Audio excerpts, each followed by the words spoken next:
मदनपुर नाम के गांव में सूरज नाम का एक आदमी अपने परिवार के साथ रहता था। सूरज को मदन नाम का एक बेटा था जो कि बहुत ही आलसी और निकम्मा इंसान था। वो हर रोज खेतों में जाता और आराम से सो जाता।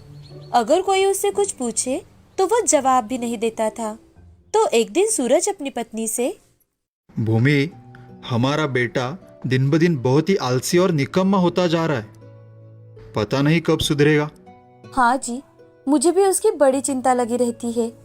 अब एक दिन उनके घर में सूरज का बड़ा भाई रघुवीर आता है और सूरज से, सूरज, कैसे हो भाई? अच्छा हो भाई साहब, आप कैसे हो और कैसे आना किया?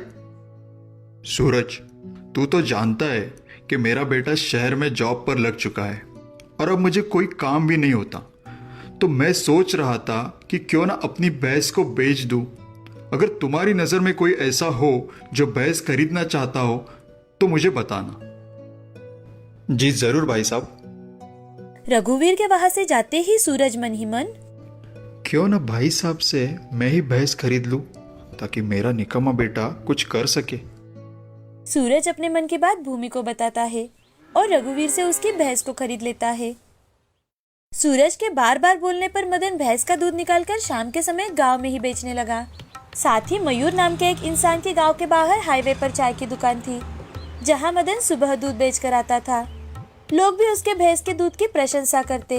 अब धीरे धीरे उसके पास पैसे आने लगे तो उसके मन में लालच आने लगा। एक दिन वो मन ही मन, क्यों ना मैं दूध में थोड़ा पानी डाल दूं ताकि मुझे और पैसे मिल सके। दूसरे ही दिन से मदन दूध में पानी डालने लगा। अब वो हाईवे पर 2-3 ढाबों पर दूध बेचने लगा। महीना 2 महीना गुजर जाने के बाद मदन अपने दूध में पानी की मात्रा को बढ़ाने लगा। तो एक दिन गांव की एक औरत, मदन भैया, आजकल आप कुछ दूध अच्छा नहीं देते। क्या बात है? कहीं आप दूध में पानी तो नहीं मिलाने लगे? अरे नहीं भाभी जी, ऐसी कोई बात नहीं है। किसी और की तो कोई कंप्लेंट नहीं आई। अब मदन ने कुछ और ज्यादा भैंस खरीद ली, लेकिन उसमें दूध कम, पानी ज्यादा होता था। दिन ब दिन उसका लालच इतना ज्यादा बढ़ गया कि उसने किसी की शिकायत ना आए इसीलिए दूध में मिलावट करना शुरू कर दिया ताकि दूध पर आने वाली मलाई अच्छी आए और लोग मदन जो भाव बोले वो दे सके। अब धीरे धीरे लोग बीमार पड़ने लगे और बीमारी का कारण डॉक्टर ने दूध बताया। तो सरपंच जी, मदन, मदन जी कहिए सरपंच जी। मदन, आखिर तुम दूध में ऐसा क्या मिलाते हो कि गांव में सभी लोग बीमार पड़ रहे हैं? सरपंच जी, ये क्या बात कर रहे हैं आप? पानी से भी तो लोग बीमार पड़ सकते हैं। मेरे दूध में तो कोई मिलावट नहीं है। जैसे ही मदन ने मिलावट शब्द का इस्तेमाल किया कि तभी सरपंच जी मन ही मन, अरे ये मदन मिलावट का नाम ले रहा है। मैंने तो कुछ ऐसा कहा ही नहीं। कहीं ये मिलावट तो नहीं कर रहा अपने दूध में? अब जैसे ही मदन गांव में घर घर जाकर दूध डालकर घर आता है तो सरपंच जी वो सारा दूध इकट्ठा कर शहर में टेस्ट के लिए भेज देते हैं। 2-3 दिनों से सरपंच जी सिर्फ और सिर्फ उसी पर नजर रखे हुए थे, लेकिन मदन को ये बात पता ही नहीं थी। वो सुबह उठता, भैंस का दूध निकालता और उसमें मिलावट कर पानी मिला देता और गांव में घर घर जाकर बेच आता और आराम से अपने खेतों में सो जाता था। अब जैसे ही शहर से दूध टेस्ट का रिजल्ट आया तो सरपंच जी कुछ करे उससे पहले ही गांव में पुलिस आ जाती है और मदन के खेत में जो घर था वहां जाकर उससे, मदन, मदन, क्या क्या बात है सर? और आप मदन को क्यों आवाज लगा रहे हो? आपके बेटे ने दूध में की मिलावट के कारण एक की मौत होते होते वो बच गया। उसे हमारे साथ चलना ही होगा। पुलिस की बात सुनते ही मदन वहां से भागने की कोशिश करता है, लेकिन पुलिस वाले उसे पकड़ ही लेते हैं और गांव वाले उसकी अच्छे से पिटाई करते हैं। इस कहानी से हमें ये सीख मिलती है कि लालच करना अपने आप के पैर पर कुल्हाड़ी मार लेना होता है। बहुत समय पहले की बात है। सुमन अपनी माँ पिता के साथ रहती थी। सुमन के माँ पिता गांव में कोई भी समारोह हो या शादी, वहाँ आचार्य के हाथों के नीचे काम करते और अपना और अपनी बेटी का पेट पालते थे। लेकिन कई दिनों से उन दोनों की तबीयत कुछ खराब रहने लगी थी। तब सुमन अपनी 12वीं कक्षा की पढ़ाई पूरी कर रही थी। उसकी परीक्षा होते ही सुमन के माँ की पैसे की कमी के कारण मृत्यु हो जाती है। सुमन अपने पिता के साथ मिलकर अपनी माँ का अंतिम संस्कार कर देती है। अब वो बहुत रोती है। तो सुमन के पिता सुमन से, सुमन मेरी बच्ची, रो मत बेटी, संभाल अपने आप को। तू तो जानती है कि मेरी तबीयत भी कुछ ठीक नहीं रहती। न जाने भगवान का बुलावा कब आ जाए बेटा। नहीं पिताजी, आप ऐसे क्यों बातें कर रहे हो? मुझे आपकी बहुत जरूरत है। पिताजी, आप मुझे प्रॉमिस कीजिए कि चाहे जो भी हो जाए आप मुझे छोड़कर कभी नहीं जाएंगे पिताजी। हाँ बेटा, संभालो अपने आप को। पिताजी, अब मैं आपका बहुत अच्छे से ख्याल रखूंगी। हाँ बेटा ठीक है, चलो अब तुम सो जाओ। अब सुमन और उसके पिता सो जाते हैं। कुछ दिन ऐसे ही बीत जाते हैं। सुमन काम ढूंढने की कोशिश कर रही थी, लेकिन उसे कहीं पर भी कोई काम नहीं मिल रहा था। उसी दौरान सुमन की दोस्त मीरा, जो बहुत ही अमीर घर की लड़की थी, जो हमेशा सुमन की मदद कर दिया करती थी। सुमन की मदद करना मीरा के पिता को बिल्कुल भी पसंद नहीं था। एक दिन सुमन मीरा के घर जाती है तो उसे देख मीरा के पिता, मीरा देखो, आ गई तुम्हारी भिखारी दोस्त। कितनी बार कहा है तुम्हें कि ऐसे लोगों के मुंह मत लगा करो, लेकिन तूने तो पूरे जमाने का ठेका लेके रखा है ना। मीरा के पिता की बातें सुनकर सुमन के मन को बहुत ठेस पहुंचती है, लेकिन वो कुछ कहे बिना ही वहां से चली जाती है। तो मीरा उसे आवाज लगाने लगती है, सुमन, सुमन सुन तो। मीरा दीदी, मैं चलती हूँ, बाबा मेरी राह देख रहे होंगे। देखा देखा मीरा, तूने कैसी अकड़ होती है इन गरीब लोगों में। तुम चाहे जितना भी इनकी मदद करो, इनकी अकड़ अकड़ ही रहेगी। पिताजी, आप किसी से ऐसे कैसे बात कर सकते हो? कितना दुख पहुंचा होगा उसे। हाँ हाँ पता है, तुझे तो सिर्फ दूसरे लोगों की ही कदर है, अपने माँ बाप की नहीं। अब देख, तेरी जल्द ही शादी होने वाली है, तो जब तक तू यहाँ है जरा अच्छे लोगों के साथ रहा कर। अब मीरा के पिता सुमन के घर जाते हैं और वहां जाकर सुमन के पिता से, देख रघु, तेरी बेटी मेरी बेटी से बराबरी करना चाहती है। उसे बोल देना, चाहे जो हो, आज के बाद मेरी बेटी मीरा के साथ नहीं दिखनी चाहिए। अपनी औकात में रहना सीख। मीरा सुमन से 5 साल बड़ी थी, लेकिन फिर भी वो अच्छी दोस्त थी। क्योंकि एक बार की बात है, जब मीरा कॉलेज जा रही थी तो कुछ लड़के उसे छेड़ रहे थे। तो ये देख सुमन ने मीरा से छोटी होकर भी उन सबको अच्छा खासा सबक सिखाया था, और उस दिन से किसी ने भी मीरा को परेशान नहीं किया था। उसी दिन से मीरा और सुमन एक दूसरे के पक्के दोस्त बन चुके थे। मीरा हमेशा सुमन को पैसे देकर उसकी मदद करती थी, और सुमन भी गांव में जो भी काम मिले वो सारे काम करती। लेकिन रघु की दवाइयों के लिए सुमन को मीरा से पैसे लेने ही पड़ते थे। अब मीरा की मंगनी थी, जिसमें मीरा ने सुमन को भी बुलाया था। उसे देख मीरा के पिता सुमन से, तुझे कहा था ना मैंने कि अपना यहाँ मुंह मत दिखाना। सुबह सुबह आकर सारा मूड खराब कर दिया। गरीब की औलाद कहीं की, खुद की तो कोई इज्जत नहीं होती तुम्हारी, हमारी भी इज्जत के साथ खिलवाड़ करना चाहती हो। नहीं नहीं नहीं चाचा जी, ऐसे तो।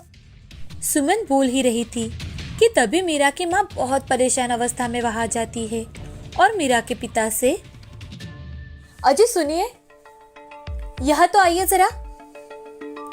देखिए ना, ये आचार्य अभी तक नहीं आया। मीरा के ससुराल वाले कभी भी पहुंचते होंगे यहाँ। क्या करे? क्या कह रही हो तुम? अभी तक खाने की कोई तैयारी नहीं हुई? नहीं, खाना बनाने वाला ही नहीं आया तो कैसे बनेगा? कुछ भी नहीं बना है अभी तक। मीरा के पिता तुरंत ही आचार्य को कॉल करते हैं, तो उन्हें पता चलता है कि आचार्य की बेटी की तबीयत अचानक से खराब हो चुकी है और उसी कारण उसे शहर में अस्पताल में लेकर जाना पड़ा। ये बात सुनते ही मीरा के पिता, देखो रखुमा, अब तो आचार्य नहीं आ सकता। अब घर की औरतें मिलकर ही सभी लोगों का खाना बनाना होगा। सगाई में कम से कम 500 लोग होंगे। लेकिन कैसे? अब तो सभी औरतें तैयार हो चुकी है और हमारे घर के नौकरों को भी इतना ज्यादा खाना बनाने का कोई अंदाजा नहीं होगा। मुझे कुछ समझ में नहीं आ रहा। आज तो सारे नौकरों को भी उनके उनके काम बांट दिए गए हैं। पता नहीं क्या होगा, हमारी बेइज्जती ना हो जाए। रकुमा परेशान होकर बोले जा रही थी और सुमन वहीं पर खड़ी देख रही थी। उसने उन दोनों की सारी बातें सुन ली। तो सुमन, चाची, क्या मैं आपकी कोई मदद कर सकती हूँ? तुम मेरी क्या मदद करोगी? तुम तो एक छोटी बच्ची हो। चाची, हम दोनों मिलकर खाना बनाना शुरू कर ही सकते हैं ना? तुम अपनी औकात में रहकर बातें किया करो। ये मेरी पत्नी है, इस गांव की शेठानी, और तुम इससे काम करवाना चाहती हो? ठीक है, चलो सुमन, मैं तुम्हारी कुछ मदद कर देती हूँ। चाची, आप बिल्कुल टेंशन मत लो, लेकिन सिर्फ रोटियां और पूरियां बनाने के लिए कोई हो तो। अरे देखा तुमने, ये मुझे पता है, ये कुछ काम की नहीं है। मैं देखता हूँ अगर कोई मिलता है तो। चाची, आप भी तैयार होने के लिए चली जाइए, मैं सब संभाल लूंगी। लेकिन तुम अकेली कैसे बेटा? चाची, आप मुझ पर भरोसा रखिए, यकीन कीजिए मेरे माँ पिताजी यही तो काम करते थे, बचपन से देखती आ रही हूँ। अब सुमन बाहर जहाँ खाना बनने वाला था वहाँ चली जाती है और खाना बनाने की शुरुआत करती है। दूसरी ओर मीरा के पिता कॉल कर हर ढाबे वाले को, होटल वाले को पूछ रहे थे, लेकिन हर कोई जल्दी चाहिए तो ना बोल रहा था। और दूसरी ओर सुमन गांव की कुछ औरतों को अपने साथ लेकर जल्दी जल्दी खाना बनाती है और एक थाली में सजाकर रखुमा के पास आती है। रखुमा, कोई खाने वाला या होटल वाला इतनी क्वांटिटी में खाना देने के लिए तैयार ही नहीं है। अब सारे मेहमानों के सामने हमारी नाक कट जाएगी रखुमा। सारे मेहमान आ चुके हैं, अब क्या करें? चाचा जी, अरे तू तो मेरा सिरदर्द है, सिरदर्द। मैं यहाँ टेंशन में हूँ और तुम मुझे बार बार परेशान किए जा रही हो। रखुमा, इसे पहले यहाँ से बाहर निकालो, वरना न जाने मेरे हाथ से क्या हो जाए। गरीब घर की औलाद ये ऐसी चिटिया होती है कि गुड़ खत्म हो जाए फिर भी उस जगह को नहीं छोड़ेगी। सुमन को बहुत बुरा लगता है, उसकी आंखों से आंसू आने लगते हैं। तभी रोते रोते सुमन, चाचा जी, वो खाना बन चुका है, अगर एक बार चाची इसे चख कर देख लेती तो अच्छा होता, इसीलिए मैं इसे लेकर यहाँ आई थी। सुमन की बात सुनकर रकुमा और मीरा के पिता चौंक जाते हैं कि इतनी जल्दी कैसे खाना बन सकता है। तभी मीरा के चाचा जी वहां आ जाते हैं और मीरा के पिता से, अरे भैया जल्दी चलिए, वो लोग आ चुके हैं। मीरा के माँ पिताजी जल्दबाजी में ही मेहमानों का स्वागत करने के लिए चले जाते हैं, लेकिन सुमन इतनी बेइज्जती के बाद भी अपनी दोस्ती निभाने की पूरी कोशिश कर रही थी। मंगनी की सारी रस्में पूरी होते ही सारे मेहमान खाना खाने बैठ जाते हैं, तो वो उंगलियां चाटते रह जाते हैं। तभी मीरा के होने वाले ससुर मीरा के पिता से, वाह समधी जी वाह, क्या खाना बनवाया है आपने आज। अरे आज तक ऐसा खाना मैंने कभी नहीं खाया। और हाँ, शादी में भी आप ऐसा ही स्वादिष्ट खाना बनवाना, एकदम बढ़िया। अपने समधी की ये बातें सुनकर मीरा के पिता को बहुत अच्छा लगता है, साथ ही उन्हें अपने आप पर शर्म भी आ जाती है। वो तुरंत ही सुमन से मिलने जाते हैं, तो सुमन मेहमानों के लिए गर्मा गर्म पूरियां बना रही थी। उसके पास जाकर मीरा के पिता हाथ जोड़कर, सुमन बेटी, मुझे माफ कर दो बेटी, आज तुमने हमारी इज्जत बचा ली। मैंने न जाने तुम्हें क्या क्या कहा, लेकिन फिर भी तुमने हमारी मदद की। मैं बहुत शर्मिंदा हूँ बेटी, मुझे माफ कर दो। अरे नहीं नहीं चाचा जी, ये तो मेरा फर्ज था। अगर मेरी दोस्त की मंगनी है तो वो तो धूमधाम से ही होनी चाहिए। सुमन बेटी, आज तक मैंने तुम्हें जो भी कहा एक बुरा सपना समझकर भूल जाना बेटी। आज के बाद तुम्हारी सारी जिम्मेदारियां मेरी होगी। थैंक यू चाचा जी, लेकिन अगर आप मुझे कोई छोटा मोटा काम दिलवा दे तो मुझे बहुत अच्छा लगेगा। कम से कम मैं अपने पैरों पर खड़ी रहकर अपने पिता का अच्छे से ख्याल रख पाऊंगी। और जरूर बेटी जरूर। अब तो सारे गांव में जहाँ भी शादी हो, सगाई हो, लोग तुमसे ही खाना बनवाएंगे, देख लेना। क्योंकि आज तुमने इतना स्वादिष्ट और टेस्टी खाना बनाया था कि हर कोई उंगलियां चाट चाट कर खा रहा था।